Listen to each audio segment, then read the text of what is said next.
Hello बच्चों, इससे पहली वीडियो में हमने गॉस थ्योरम की हेल्प से कूलम्ब्स लॉ को डिराइव कर लिया था। ठीक है, आई होप आपको समझ में आ गया होगा। कोई डाउट हो तो आप मेरे को कमेंट बॉक्स में लिख के बता सकते हैं। ठीक है, आज हम लोग स्टार्ट कर रहे हैं applications of Gauss theorem. Board में इस चैप्टर का सबसे important question application of Gauss theorem में हमें इलेक्ट्रिक फील्ड इंटेंसिटी फाइंड करनी है due to uniformly charged spherical shell. एक यूनिफॉर्मली चार्ज्ड स्फेरिकल शेल की वजह से इलेक्ट्रिक फील्ड इंटेंसिटी फाइंड करनी है। ये है वो शेल, हमने इसे होलो ले रखा है। पहला केस हम लोग पढ़ रहे हैं होलो का।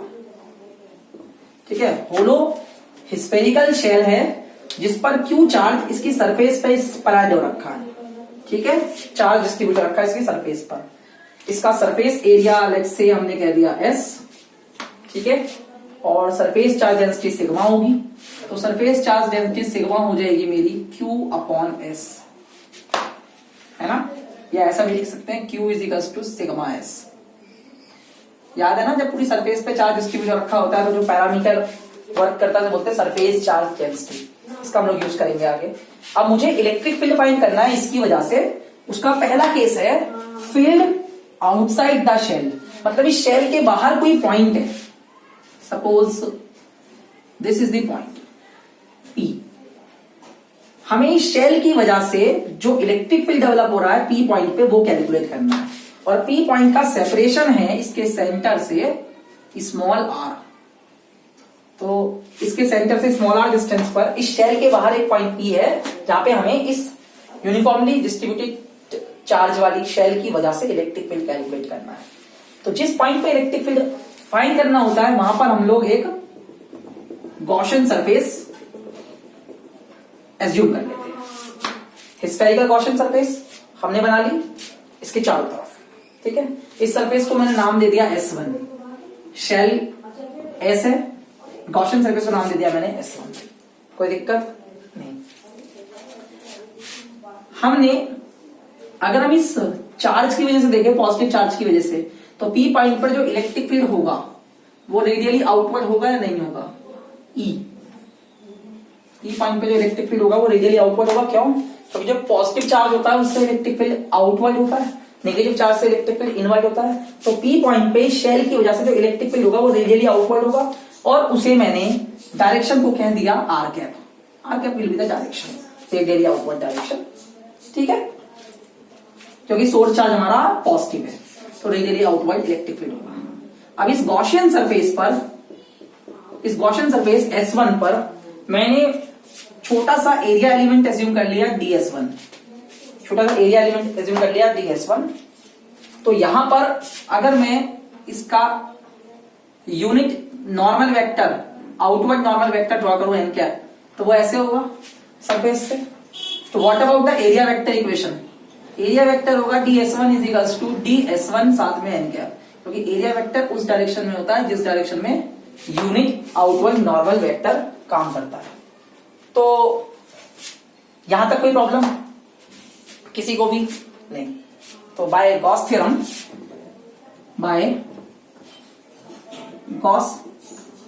थ्योरम, इलेक्ट्रिक फ्लक्स की इक्वेशन लिखते हैं। Close integration of E dot ds that is Q upon epsilon not. Q वही चार्ज है जिसका इलेक्ट्रिक फील्ड है। ठीक है ना, ये बन गई E वेक्टर, और यहां पे हम DS1 कहेंगे क्योंकि गॉसियन सरफेस को हमने S1 कह रखा है। E वेक्टर और DS1 वेक्टर के बीच का एंगल कितना है बेटा? 0।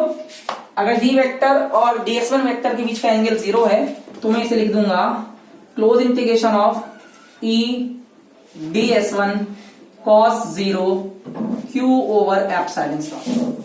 ठीक है, cos 0 1 हो गया। इलेक्ट्रिक फील्ड गॉसियन सरफेस पर कांस्टेंट होगा तो इलेक्ट्रिक फील्ड को बाहर ले लिया, अंदर रह गया मेरे पास में S1 DS1 Q upon epsilon not. अगर DS1 का पूरा इंटीग्रेशन करेंगे, ठीक है, S1 ही क्या हो उसे पूरा को, क्योंकि S1 गॉसियन सरफेस है, close surface Gaussian surface S1 है। तो S1 क्लोज सरफेस पर DS1 का इंटीग्रेशन करेंगे तो वो पूरा सरफेस एरिया होगा गॉसियन सरफेस का, तो उसे कह देंगे simply S1, that is Q upon epsilon not. और गॉसियन सरफेस की रेडियस है स्मॉल r, तो उसका टोटल सरफेस एरिया हो जाएगा E और साथ में 4 pi small r square. Don't forget, कोई भी कैपिटल R स्क्वायर मत पुट कर देना, कैपिटल R स्क्वायर तो इस शेल की रेडियस है। हमें गॉसियन सरफेस से डील करते हैं गॉस थ्योरम लगाते समय, तो गॉसियन सरफेस की जो रेडियस है वो स्मॉल r है, इसलिए जो एरिया लेंगे वो स्मॉल r की वजह से लेंगे, that is Q upon epsilon not. तो इलेक्ट्रिक फील्ड कितना निकल कर आ गया बेटा, इलेक्ट्रिक फील्ड आ गया 1 upon 4 pi epsilon not Q upon r square. ध्यान से देखो, ये इलेक्ट्रिक फील्ड है, electric field due to point charge. इसका मतलब अगर शेल के बाहर हम किसी पॉइंट पर इलेक्ट्रिक फील्ड कैलकुलेट करते हैं, पी पॉइंट पे हमने इलेक्ट्रिक फील्ड फाइंड किया बाहर शेल के, तो वो ऐसे बिहेव करता है जैसे शेल का सारा चार्ज उसके सेंटर पे कंसंट्रेट हो, and it will behave like a point charge.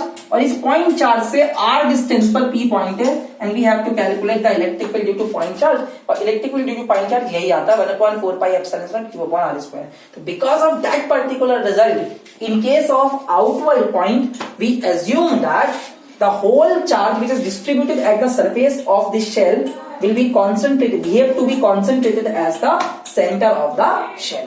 ठीक है, अब इसका हम केस सेकंड डिस्कस करेंगे, उससे पहले तुम्हें सारा नोट कर लो ठीक से।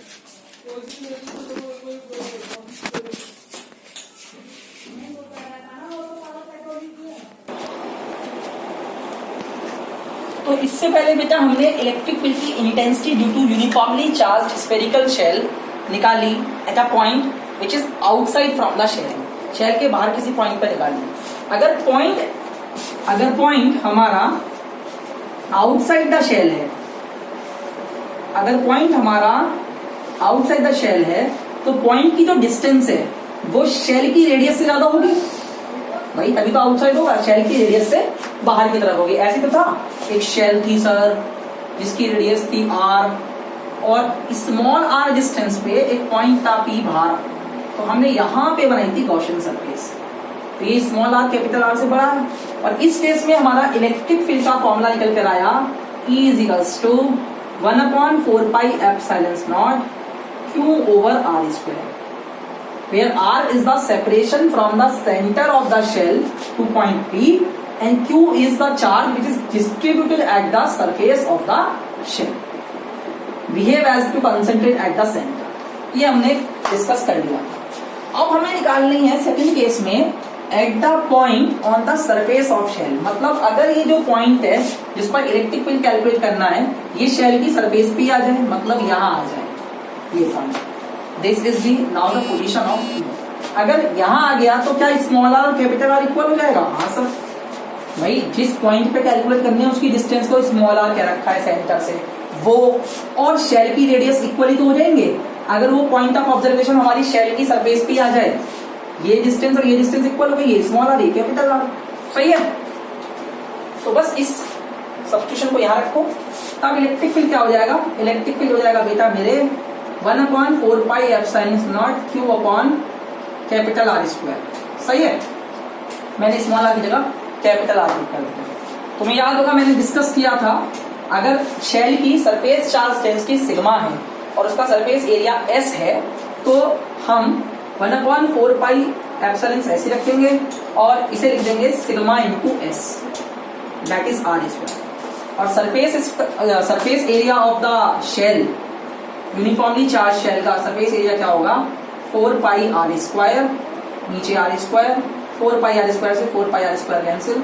तो in that case electric field हो जाएगा सिग्मा अपॉन एप्सिलॉन नॉट, जो फील्ड की मैक्सिमम वैल्यू है, जो field due to uniformly charge shell की मैक्सिमम वैल्यू है। मतलब अगर वो पॉइंट जिस पॉइंट पर इलेक्ट्रिक फील्ड कैलकुलेट करना है वो शेल की सरफेस पर होगा, तो वहां पर electric field due to uniformly charge shell कैसा होगा?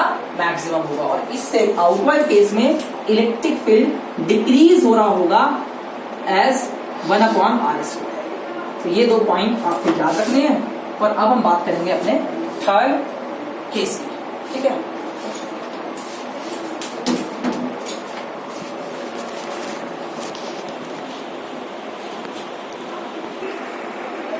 अब हमें इलेक्ट्रिक फील्ड कैलकुलेट करना है यूनिफॉर्मली चार्ज शेल की वजह से at a point which is inside the shell.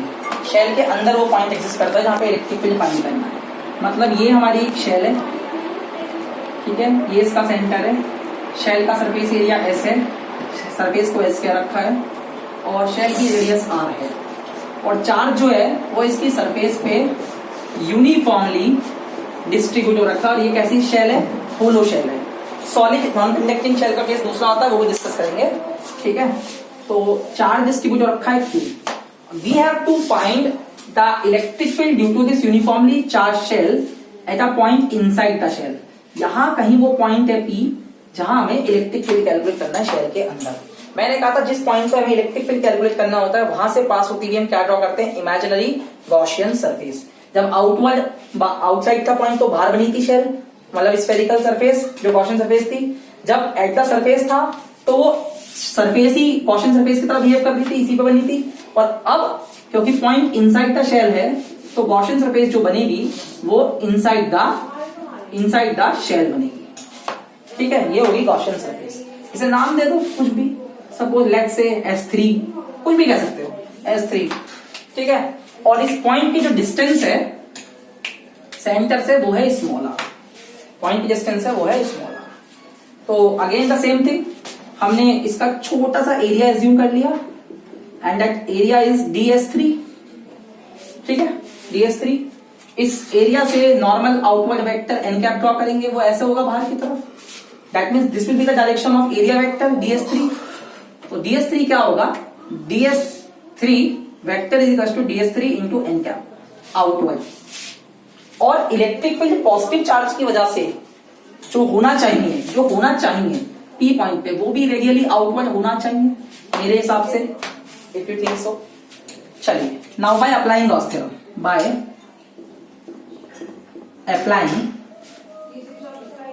Gauss theorem, अगर मैं गॉस थ्योरम अप्लाई करूं तो क्या लिखूंगा?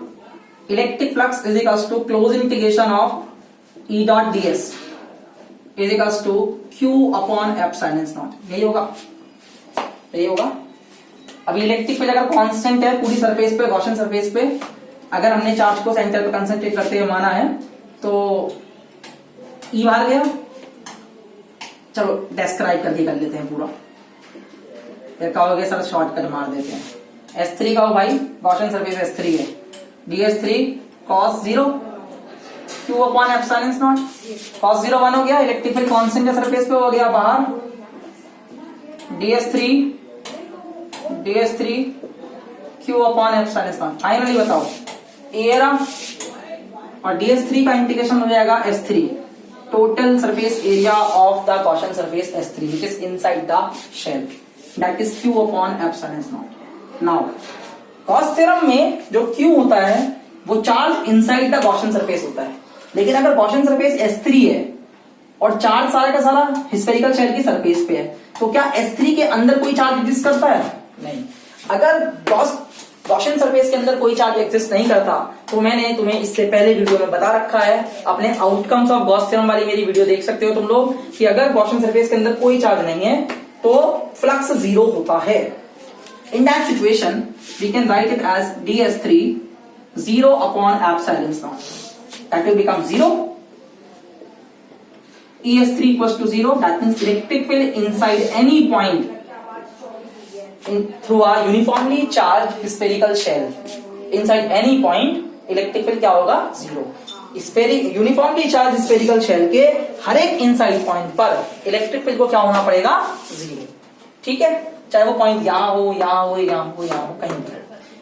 हमने तीनों केस डिस्कस कर लिए, outside the spherical shell, at the surface of spherical shell and inside the spherical shell. अब एक ग्राफ की हेल्प से इलेक्ट्रिक फील्ड का वेरिएशन देखेंगे इन तीनों का।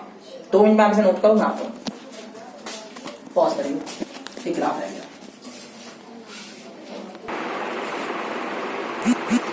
अब बेटा हमें graphical variation of electric field develop with respect to distance of observation point from the center of shell, graphical variation देखना तीनों केसेस का। तो हमने y एक्सिस पे इलेक्ट्रिक फील्ड को रिप्रेजेंट किया और x एक्सिस पे सेपरेशन को, डिस्टेंस को रिप्रेजेंट किया। तो एक पॉइंट होगा जहां पर स्मॉल आर और कैपिटल आर इक्वल है, that means the surface of spherical shell. मैंने कहा था सरफेस ऑफ स्फेरिकल शेल पर आपका जो इलेक्ट्रिक फील्ड होता है वो कैसा होता है, मैक्सिमम। तो यहां पे तो बेटा हमारा इलेक्ट्रिक फील्ड जो है वो मैक्सिमम है, लाइक दिस। यहां पे तो इलेक्ट्रिक फील्ड मैक्सिमम है, ये वो इलेक्ट्रिक फील्ड की मैक्सिमम वैल्यू, और ये मैक्सिमम वैल्यू होती है I think sigma upon epsilon not. मैंने अभी सेकंड केस में डिस्कस की थी, maximum value of electric field E max. ठीक है, ये कौन सा रीजन है, ये वो रीजन है जिसमें small R is less than capital R है। स्मॉल आर अगर लेस देन होगा कैपिटल आर से, इसका मतलब we are talking about a point inside the spherical shell. Inside हर पॉइंट पर इलेक्ट्रिक फील्ड कितना होता है, 0। ये मैंने अभी बताया था।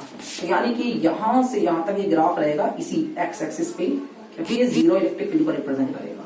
तो यहाँ पे 0 और फिर बढ़ के कहां तक पहुंच गया, मैक्सिमम तक पहुंच गया when small R is equal to capital are.